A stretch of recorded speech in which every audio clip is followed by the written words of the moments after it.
Това събитие е началото на всичко, което познаваме, включително и на самите нас. Днес го наричаме големия взрив. То е самото рождение на Вселената, на всичко, което е. То е първата стъпка в еволюцията на съзнанието. То е първата крачка в еволюцията на самите нас. Цялата материя е била в тази точка по-малко от ядрото на атом. Целият безкраен творчески потенциал на необятната ни Вселена е бил натъпкан в това зрънце, божествена празнота, толкова невъобразимо малко, че науката и до днес не може да си представи как е възможно това да е истина. Феноменално, но факт. Има и нещо още по-феноменално в тази точка, по-малко от ядрото на атом. Всички ние, каквито и да сме, откъдето и да идваме, от каквото и да сме направени, сме били там.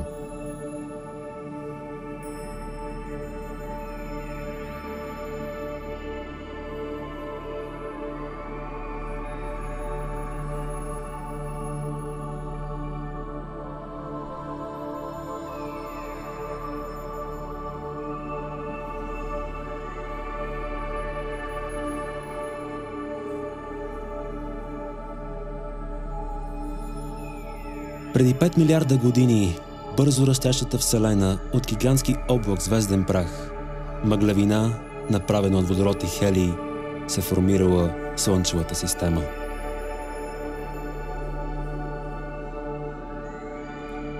Скоро се появила и Земята, къс от Слънцето, който и до днес обикаля около своята звезда.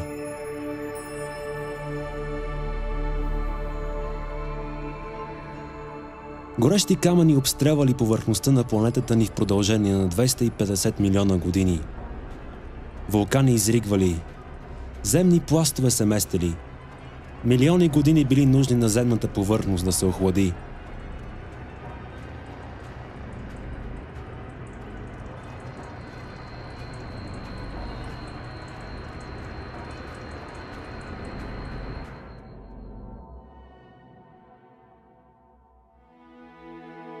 И тогава се случило чудо.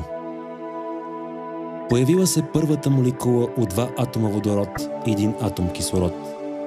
Тя постепенно започнала да формира сложни кластерни образования. Никой не знае със сигурност откъде е дошла, но тя е тук. Водата на Земята винаги е била толкова, колкото и днес. Сменя се единствено агрегатното й състояние и местоположението й.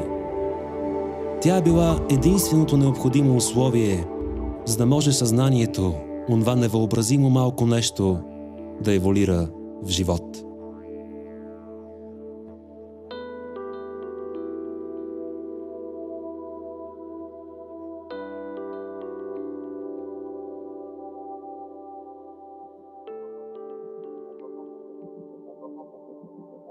Преди 3,5 милиарда години се появили и първите клетки.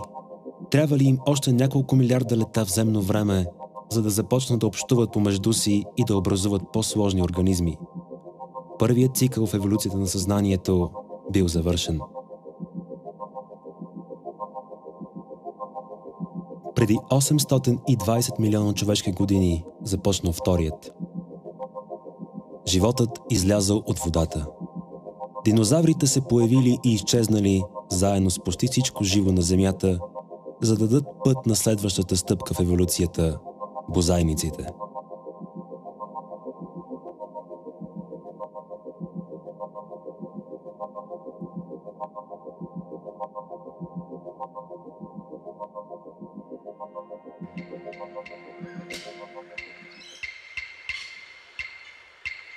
Приматите започнали да различават индивидуалността и формирали семейства. Преди 3 милиона години първите от тях се изправили и започнали да ходят на двата си крака. Появил се разумът и този цикъл бил завършен. Дошъл ред на следващият. Човекоподобните започнали да взимат съзнателни решения и преди 1,5 милиона години открили как да палят огън. След 16 милиарда години еволюция, съзнанието най-сетне стигнало целта си. Въплатило се в Homo sapiens. Първите следи от него са от преди 160 хиляди човешки лета. Той бързо започнал да се издига на нови нива. Рисувал по стените на пещерите, в които живеел. Стъпка по стъпка човекът формирал култура. завършил и 5-тия цикъл. Колелото се завъртяло за 6-ти път. Родило се националното съзнание.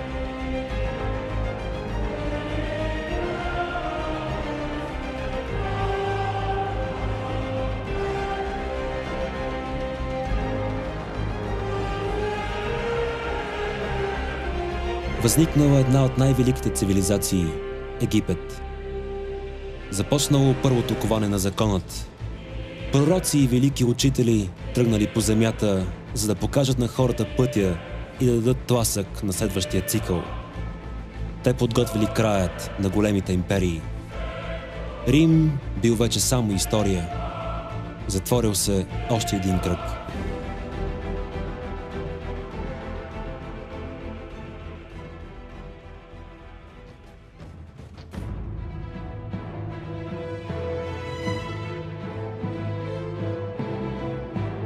Индустриалната революция дала началото на следващият.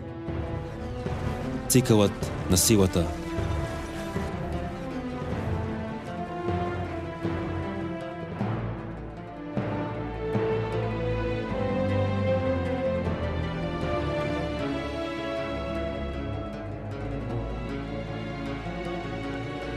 Преминахме през световни войни, депресии и глад. Този цикъл едва не ни погуби.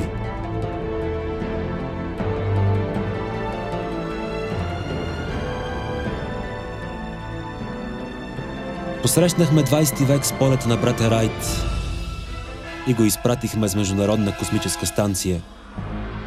Човечеството се умножи многократно. Само за столетие населението се разрасна 5 пъти повече, отколкото за последните 160 000 години. Построихме фабрики, електроцентрали, градове и агломерации. Създадохме прогрес и се превърнахме в нищо. Толкова се опиянихме от силата на собствените си намерения, че забравихме нещо. Забравихме най-важното. Забравихме къде сме в този свят.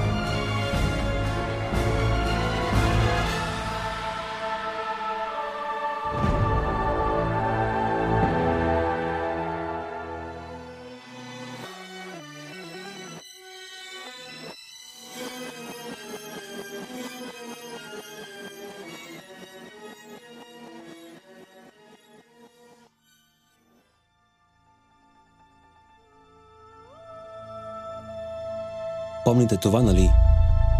Всичко, което днес е тук, е било там. Това, което сме днес, е свързано с този единствен миг, в който всичко е започнало. През цялото време сме свързани с този момент. Всички ние сме този момент. Защо мислим, че сме отделни от него? Истината е, че сме едно цяло с всичко останало. Ние сме очите на Вселената.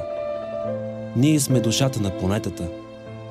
Ние сме децата на самия Бог, каквото и да значи за вас тази дума. Еволюцията е инвестирала милиони години, за да се стигне до нас, до нашето ниво на съзнание. А как го използваме?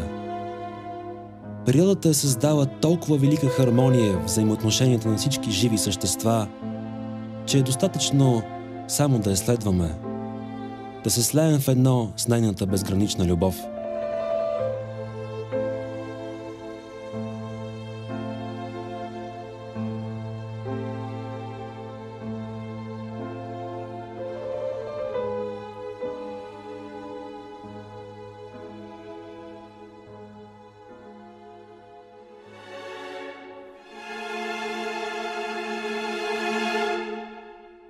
Човекът се е превърнал в най-зловещото и безпощадно създание, което живее тук.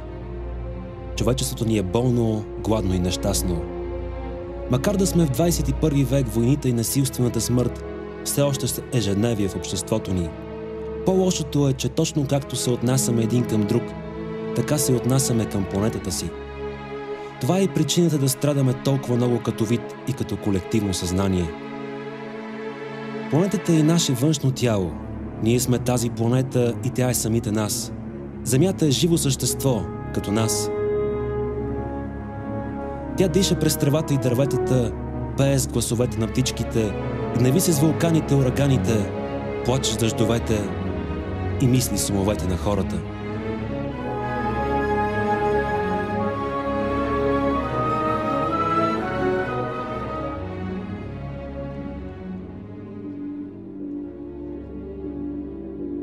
Но кои сме ние?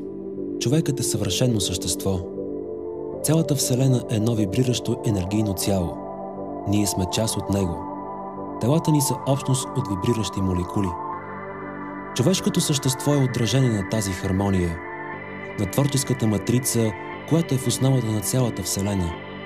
Светът, в който живеем, всичко, което е пред очите ни, е изградено на прост принцип. Всичко се подчинява на това. И видимият и невидимият свят му следват, защото това е законът на самото сътворение. Това е принципът на фрактала. Цялата видима материя е построена на фракталният принцип или ефектът на холограмата. Ако разрежеш холографско изображение на две или повече части, всяка част дава пълният образ на цялото.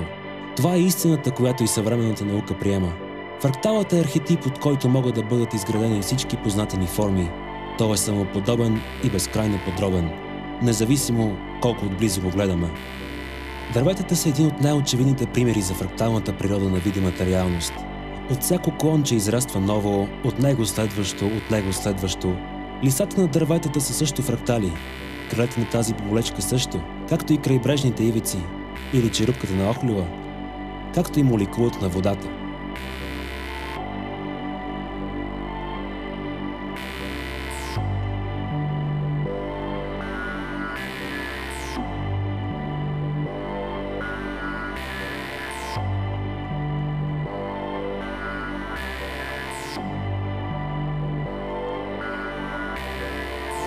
Интернет е фрактал, постоянно растяща холографска мрежа от възможности. Два свързани компютъра, работещи заедно, правят мрежа. Повторението на принципа прави мрежата по-голяма и по-голяма и по-голяма. Твоето тяло е също фрактал. Една клетка се свързва с друга клетка, за да работят заедно в сътрудничество, за да съществува твоето физическо тяло. Системи от клетки работят в хармония с други системи от клетки, за да се движиш нормално и да можеш да дишаш. 50 трилиона малки същества, които с чувство на превъзходство и върховенство наричаш едноклетъчни, работят в любов и разбирателство всеки миг, за да поддържат живота ти в тази реалност.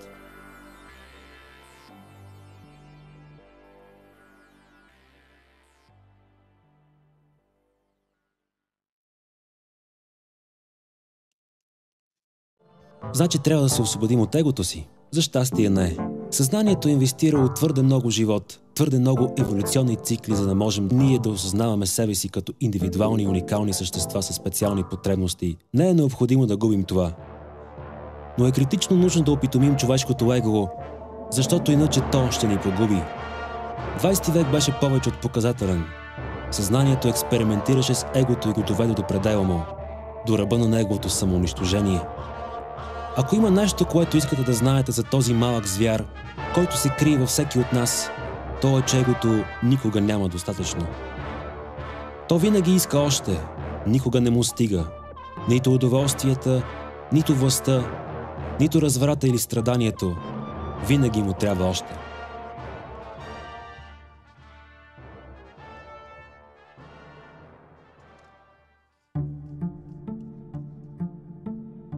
От 1999 насам сме в 8-я цикъл от еволюцията на съзнанието според календара на маите.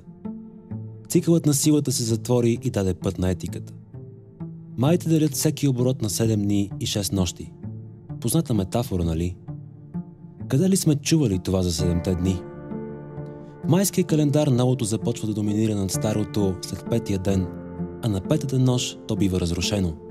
При първия цикъл, клетъчният, на 5-я ден се формира Слънчевата система, а на 5-та нощ има 250 милиона години астероидна бомбардировка над планетата ни.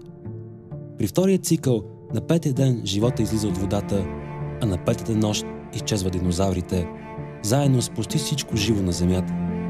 Неандерталците изчезват на 5-та нощ от 5-я цикъл, а Рим пада в 5-та нощ от следващият. Цикълът на силата също се предаде на 5-та нощ с Втората световна война, когато човечеството осъзна собственото си безумие, а в 5-та нощ от цикъла на етиката световната икономика се срина и обявихме криза. 5-та нощ от 8-я цикъл отмина. Етиката и любовта имат зелена светлина. Дано се окажем достатъчно подготвени за следващият етап, защото нещата се забързват много. Всеки следващ цикъл е все по-бърз, 20 пъти по-бърз от предишният. Промените, които за поколението на родителите ни ставаха за 20 години, днес се случват за една. При последния цикъл промените на съзнанието, които преди преживявахме за година, се случват за 20 дни. Ние всички сме част от великият замисъл на творението и колкото по-добре го разбираме, толкова по-добре ще се умеем да запазим равновесието в торнадото на еволюцията.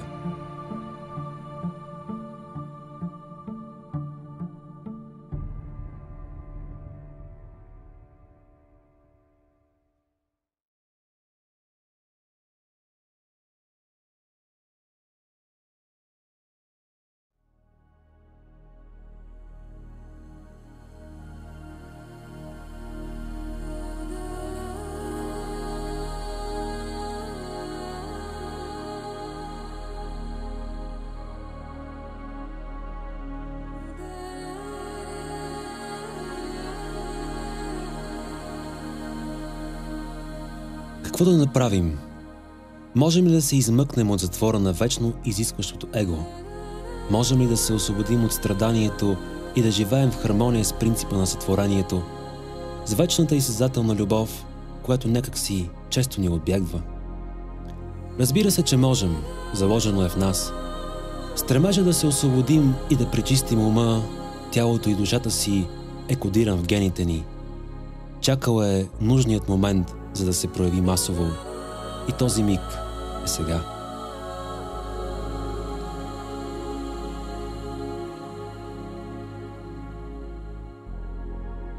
Човекът има 3 аспекта, които може да развие, за да израсне над страданията, които егото му е причинило и вероятно продължава да му причинява. Това са 3 нива на опитомяване на егото ни – тяло, ум и дух. Няма друг начин да се освободим от личното и колективното ни страдание, освен да позволим на принципа на любовта и сътрудничеството да ръководи живота ни. А това значи да преодолеем разделението и отделността. Това значи да опитомим и превъзпитаме егото си и да отървем живота си от разрушителното му влияние, да го трансформираме съзидателно.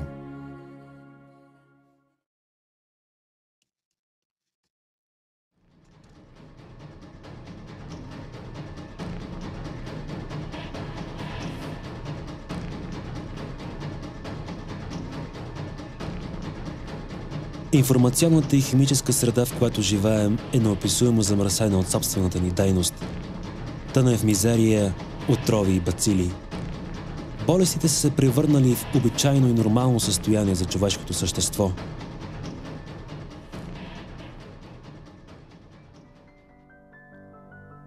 Така изглеждаме отвътре, когато се появяваме на този свят.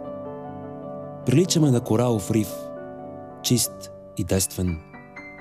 Непокварено от желанията на егото за още храна, още алкохол, още наркотици, още страдание.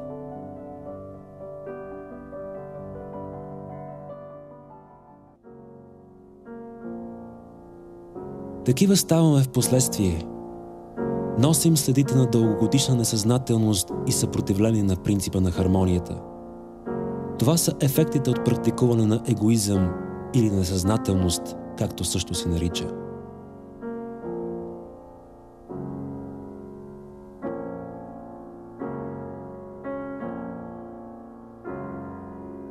Храната, която ядем, трови телата ни, въздухът, който дишаме, водата, която пием, а когато тялото е замърсено, замърсен е умът, замърсен е и духът и човек не може да постигне просветление за принципът на любовта. Токсичността на заобикалящият ни свят тежи и хвърля гъста мъгла над истината. Дърпа духа надолу. Тялото страда и не позволява на ума да се извиси и да познае истината. Токсините в телата ни са като перде, което стои между нас и прозрението за принципа на единството, т.е. между нас и свободата ни. Медицината днес разполага със средства за лечение на тялото ни, които ни правят още по-болни.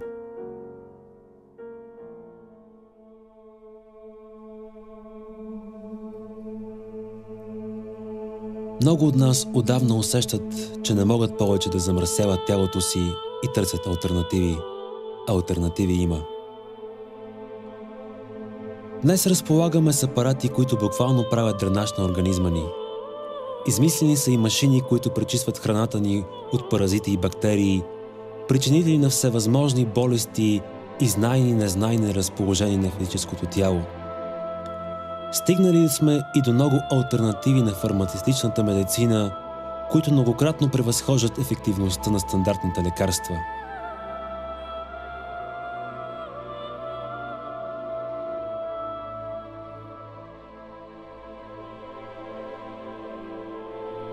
Можем да почистим земния си храм както по естествен път с различни билки и диети, така и с помощта на технологията.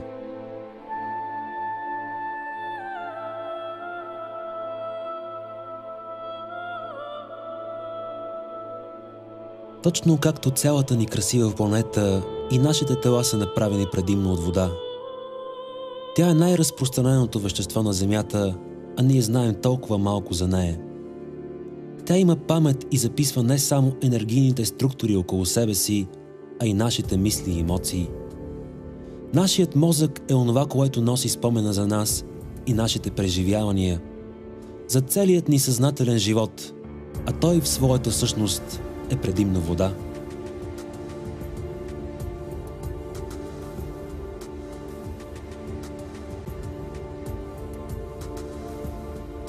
Учените изследвали проби от един от най-чистите извори на планетата днес.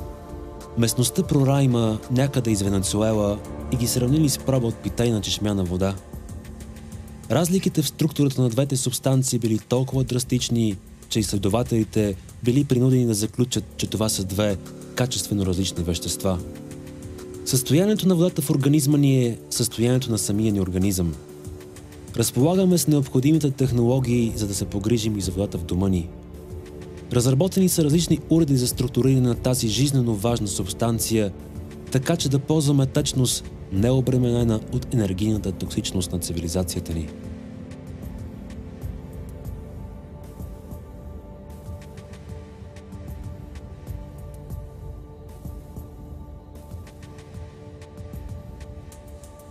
Въздухът, който дишаме, е следващият ключов фактор, от който се нуждае организма ни.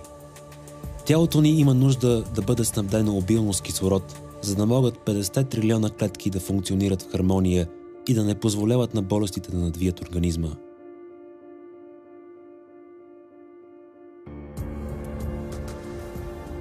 В йога има цял раздел, посветен само на дишането – пранаяма. Въпреки че за модерният човек е трудно да следва подобни стриктни духовни правила, дишането си остава фундаментът на нашия живот.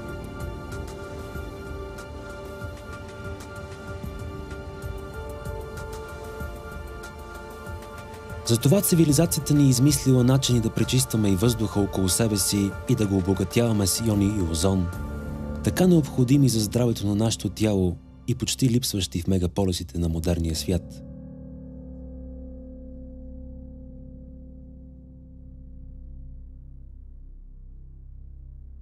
Човешкият организъм е съвършен, програмиран е да се лекува сам, да заличава всяка неизправност, появила се на пътя, но не може да го прави докато е замърсен. Така той е постоянно зает с чистене на токсини и никога не му остава време да се погрижи за симптомите, които започват да се появяват, когато тялото ни вече се препълни. Нуждаем се от чистота, за да можем да се възстановим по естествен начин, и това е първата крачка.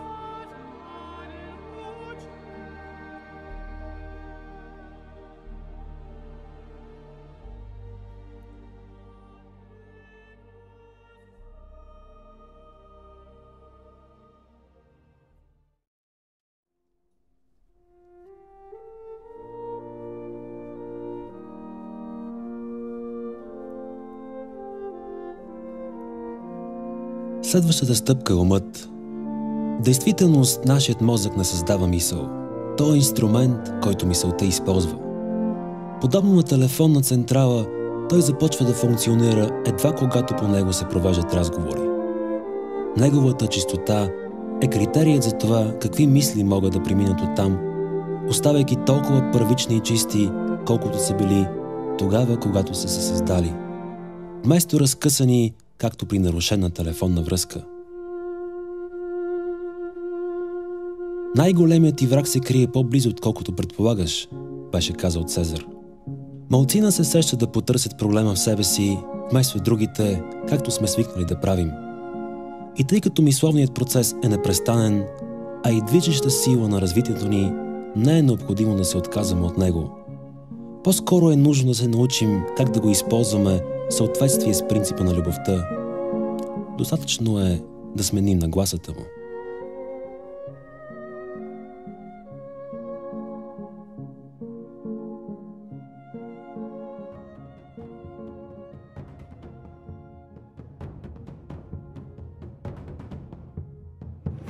Егото е импулсът ни да искаме още и още и още. То е основна движеща сила в еволюцията ни, но има нужда от превъзпитание, защото отдавна сме му изпуснали юздите. Позволили сме му да контролира живота ни, мислите ни, решенията ни. Използва ни както си иска и за каквото си поиска, и дори се е научил да се наслаждава на чуждото нещастие. Станало е самите нас, промъкнало се дълбоко докато спим и не иска да се събудим, защото то ще трябва да умре. Затова започва да търси вина, търси я винаги в другите и ги хули. Изведнъж те стават виновни за неговата незадоволеност и незавършеност. После започва да гони тези други, да ги убива, да ги наказва и да търси отговорност в тях.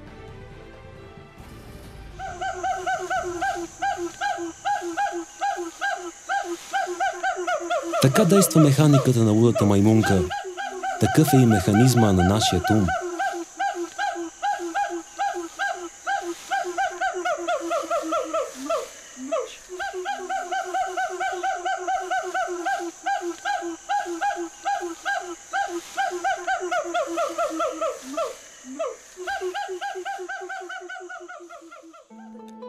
Но той може да бъде трансформиран.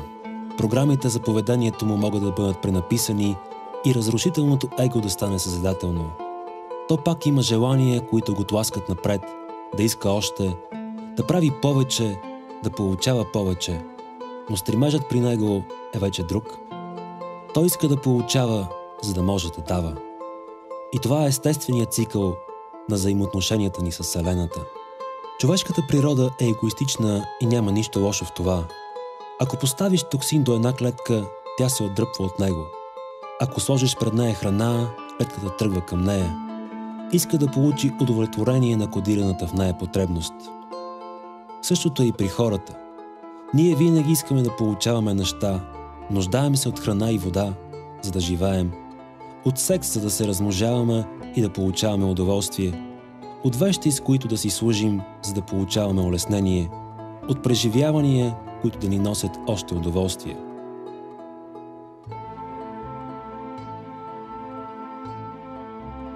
Тревичките и дърветата отразяват същият принцип и те през цялото време получават светлина от слънцето, вода от дъжда, вещества от почвата.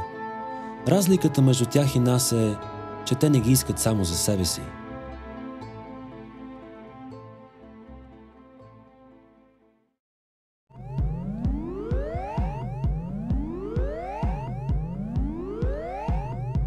А разрушителното в нас е алчно и лакомо.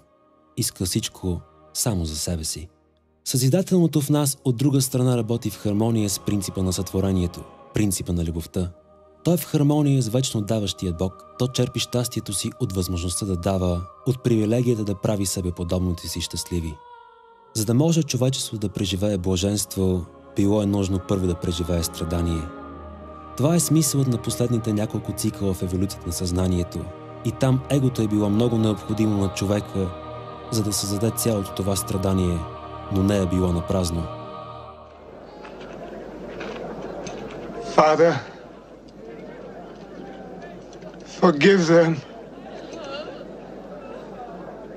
They know not what they do.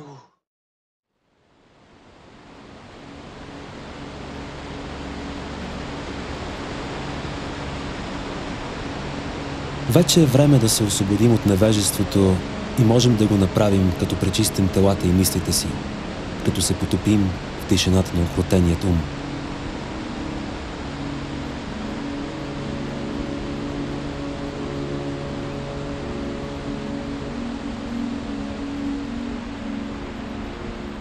Такава форма придобил кристалът на водата, когато японският учен на име Масаро Емото поставил на проба H2O, бележка с послание любов.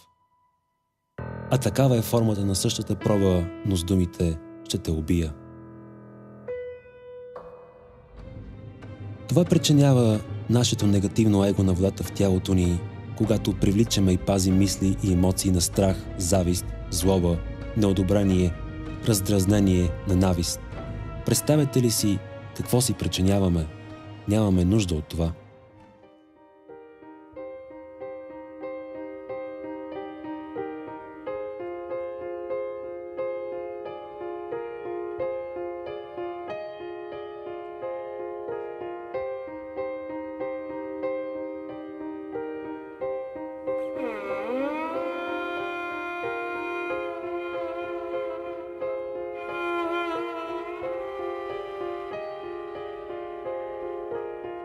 Най-доброто, което можем да направим за себе си и за света днес, е да започнем да мислим позитивно и да приемем Вселената и планетата като гостоприемни, каквито те са в действителност.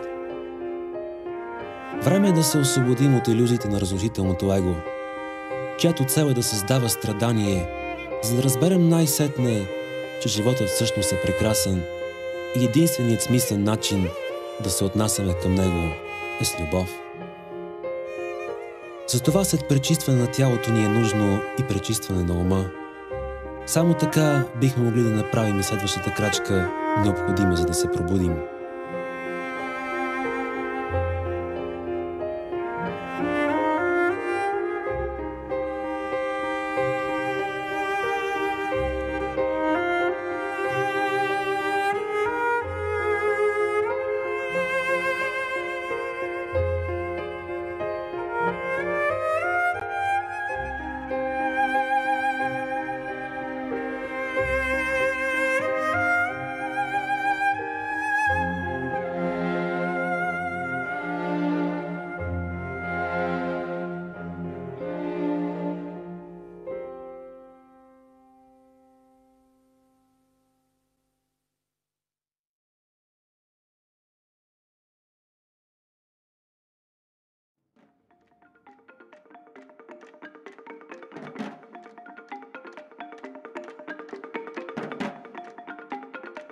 Това е последното стъпало по пътя на човечеството към просветлението.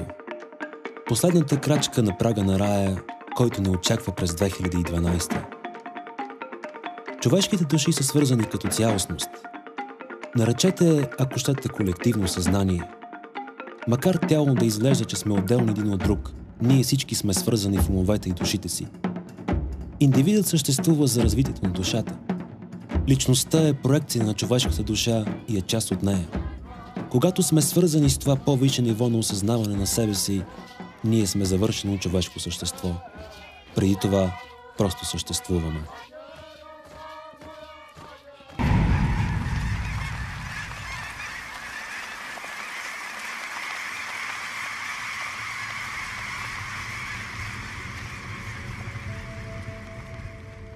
Спортистите в мигове на високи постижения и точни попадания също са свързани с душата. Вкарваш кош, когато не мислиш, просто хвърляш. Отбелязваш гол, когато не анализираш, просто действаш. Започнеш ли да мислиш откъде да ритнеш топката, пропускаш вратата. Гениалните открития се появяват единствено, когато човек е свързан. Прокрадват се само в състояние на немислене. Не случайно някои от най-великите открития, като Менделеевата таблица и структурата на ДНК, са направени на сън, когато мисълта е притъпена или напълно отсъстваща.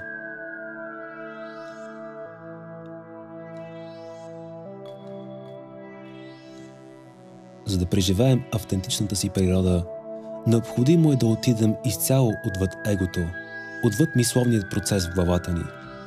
Независимо дали диктовката му е негативна или позитивна, не можем да почувстваме душата си, докато сме потопени в информационният шум на ума. За да се свържем с вечният извор на негласната истина, с душата си, е нужно да постигнем състояние на безмисли. Колкото по-често сме в това състояние, толкова по-лесно ще ни бъде да чуваме напътствията на душата си. Буда ни насочва към това още преди 2600 години. Исус ни показва същото, когато говори за Царството Божие, което е вътре в нас. Това е измерението на покоя, до което всички имаме достъп във всеки един момент. Достатъчно е да се обърнем към себе си, навътре, и да слушаме, но не мислите си, а паузите между тях. Да чуем тишината. Между всеки две мисли има празно пространство. През него говори душата. Тя не използва думи. Тя шепне през сърцето ни. Гали ни с усещания. Води ни към истината за себе си със шестото ни чувство. Изпраща ни любов през паузите между мислите ни. Подсказва ни, че сме част от нещо много по-голямо от самите нас. Нещо велико. Казва ни, че е време да се събудим, защото такава е ролята ни в торнадото на сътворението и сега е моментът да се включим в играта съзнателно. Отредено ни е от Вселената, от еволюцията, от самия Бог. А и точно това е, което искаме всъщност. Искаме вътрешен мир и спокойствие. Искаме любов, искаме разбирателство и вдъхновяващи взаимоотношения с околните. Искаме здраве и пълноценен живот. Искаме да сме в хармония с окръжаващия ни свят. Искаме да бъдем щастливи и ни е позволено да бъдем, ако сме готови. Да освободим света поне от своя негативизъм и егоизъм, доколкото можем. Всичко е свързано така или иначе и всичко се връща. Всяка ваша мисъл, всяко ваше действие или бездействие афектира цялата среда и тя ви отвръща със същото.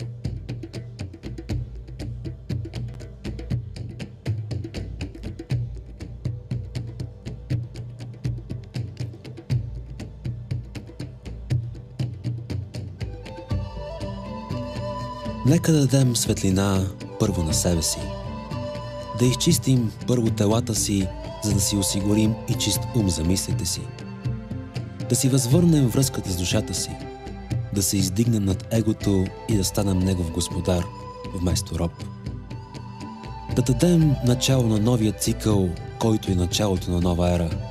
Ерата на любовта.